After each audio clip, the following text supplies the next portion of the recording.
Ken smiled with a touch of nostalgia. Your parents were always quite a handful, he remarked. My mother-in-law nodded, her lips curling into a slight smirk. Now that they're gone, I can be honest, growing up with them, it's no surprise you had trouble becoming independent. She turned her eyes on me, her gaze piercing and her tone dripping with condescension. If I had raised you, Maya, you'd have turned out to be a person of real character, like Ken. Her words cut through me, each one a sharp reminder of the insult to my parents' memory. Only a week had passed since their tragic accident, and I was still too overwhelmed by grief to argue. My parents had been good, respectable people, and I longed to defend them. I wanted to fire back. If your mother had raised me, I probably would have ended up as vile as your son. But the words wouldn't come. I was too exhausted, my body felt like a weight, my mind too drained to form a response. I just sat there silently, swallowing the sting, unable to stand up for my parents. Just when despair was beginning to take hold, Ella, my 16-year-old daughter, stormed into the room, her voice filled with anger. You have no right to act so superior, she said sharply, locking eyes with my mother-in-law. I know the truth. Her words were like a spark, reigniting something deep inside me. From that moment forward, Ella and I began to fight back together. I'm Maya, 38 years old, a stay-at-home mom. I married Ken 16 years ago after an unexpected pregnancy, and since then, my life has revolved around our daughter, Ella. I had to leave university because of health issues during my pregnancy, a decision I sometimes regret, but when I see Ella succeeding, I know it was worth it. She's smart, talented, and hardworking. She even earned a computer certification in middle school and got featured in a local paper. Though I'm not tech-savvy, I admire her determination and ability to push forward. She's always cheerful, has lots of friends, and is the brightest part of my life. Sadly, my marriage with Ken has been less fulfilling. In the beginning, his words, "Your support is what keeps me going," made me feel loved. I envisioned a bright future together, but reality soon shattered those dreams. During my pregnancy, I was bedridden for long periods because of severe morning sickness and back pain. Instead of offering support, Ken would scold me. Aren't you going to make dinner? Don't slack off on your housework, he'd snap, showing no care for how I was feeling. When Ella was born, Ken didn't even come to the hospital, using work as an excuse. I didn't see him until we were discharged. That's when my feelings for him began to fade.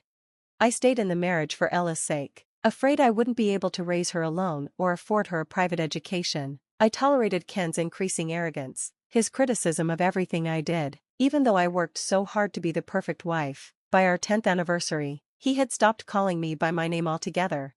My mother-in-law was no better. She often came over when Ken wasn't home and unleashed a barrage of hurtful comments.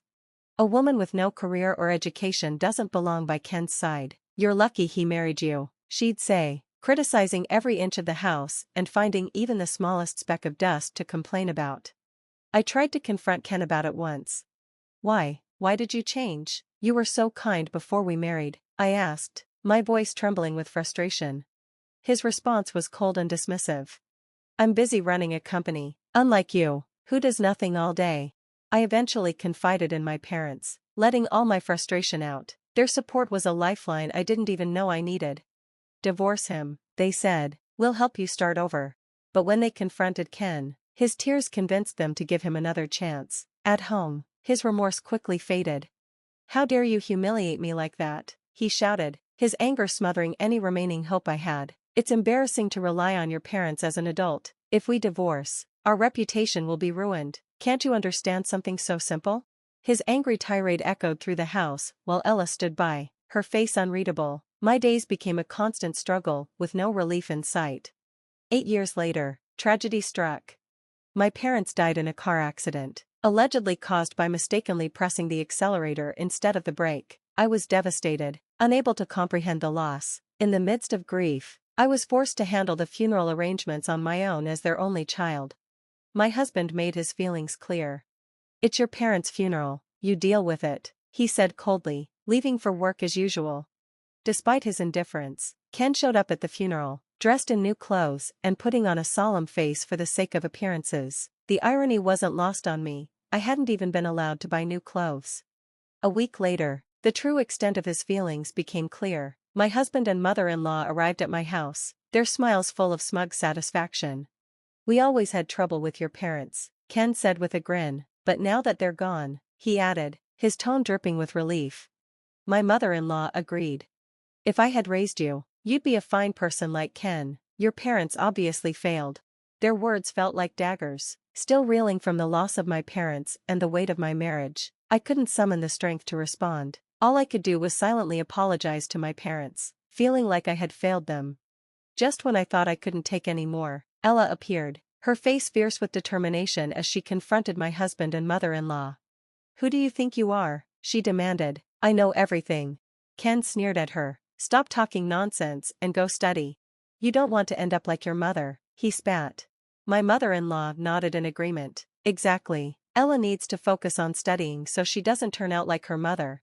Ella stood her ground, her voice unshaken. You think I don't know? She said defiantly, her words carrying the weight of everything I had been too worn out to say. I caught a glimpse of my husband taking extra care of Grandpa's car, and a chill ran down my spine. Could they have intentionally caused the accident? The thought was terrifying. My husband's face paled. What are you talking about? Stop making wild accusations, he snapped, trying to mask his unease with anger. My mother-in-law opened and closed her mouth, unable to respond. Ella, however, stood her ground, eyes cold and unwavering. If it's just nonsense, then explain this, she said, pulling out her phone and showing a video. It revealed my father's car, untouched and safe in their garage. Then, the voices. Good thing we left the keys unlocked, my husband said, his tone smug. How did you unlock the garage? My mother-in-law asked, sounding suspicious. I made a copy of the house key, my husband replied, nonchalant. I borrowed it while Maya was asleep. She didn't notice. The video kept rolling, capturing them laughing as they planned to tamper with the car. I'll mess with the brakes. Sooner or later, it'll cause an accident, my husband said, his voice dripping with malice. I won't calm down until someone gets hurt, his mother added. Yes, let them suffer, that'll show them. Ella stopped the video and looked her father in the eye. Still think this is a lie? She asked, her voice cutting through the tension. My husband stuttered, unable to form a response. Why would a video like that even exist? He asked, his disbelief betraying his fear. I filmed it, Ella answered calmly. What you did to Grandpa's car and the way you mocked Mom is unforgivable. Realization hit him hard, and he lunged for Ella's phone, but I stepped in, knocking him down. Years of resentment bubbled up inside me. You call me violent? What do you call what you just tried to do? Ella's voice, calm and steady, cut through the chaos. You should be arrested for this. You're disgusting. At the mention of jail time, both of their faces drained of color. For the first time in years, I felt a sense of power return to me. The years of manipulation and torment were crumbling in the face of the truth. Then, I couldn't believe my eyes. My husband raised his hand to our daughter. His hand froze midair when he saw the look in my eyes. Are you spying on us? He yelled, grasping at straws. Ella replied without hesitation. Grandpa gave me permission. I was testing out the new security system I built. He scoffed. You built a security system? Ella, unbothered, responded. I've won awards for programming. Unlike you, I've actually accomplished something. He looked confused as if her words didn't compute. You didn't even know about the awards, did you? Ella continued, her voice full of disdain. While you've been running around being a failure, I've been achieving things you could never imagine. And now, you'll face the consequences for your actions. His pride shattered in an instant. Before he could answer, my mother-in-law, who had been silently watching, finally spoke. Enough. How dare you speak to your father like that? She barked. If your mother wasn't so violent, maybe you wouldn't be either. I was speechless. Did she seriously forget that her son just tried to harm our daughter? Ella didn't flinch. Criminals should stay quiet. Breaking my phone was pointless. The data is in the cloud, you can't get rid of it. Cloud? What are you talking about? My mother-in-law asked, confused. Ella rolled her eyes. Not the sky, the internet. Maybe if you were truly elite, you'd understand how technology works, but your so-called elitism is just a mask for vanity. My husband, now desperately trying to reclaim control, shot back. Who do you think provided for you all these years? With whose money?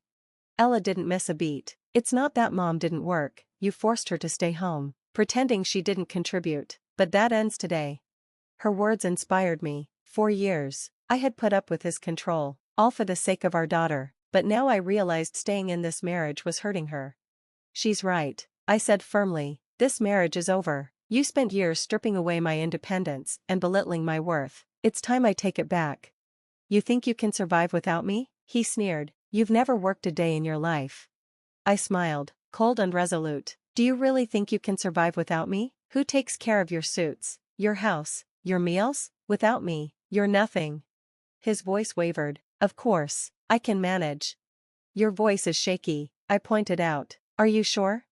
Ella added. It doesn't matter. There's a prison cell waiting for you. You won't have to worry about society's opinion anymore.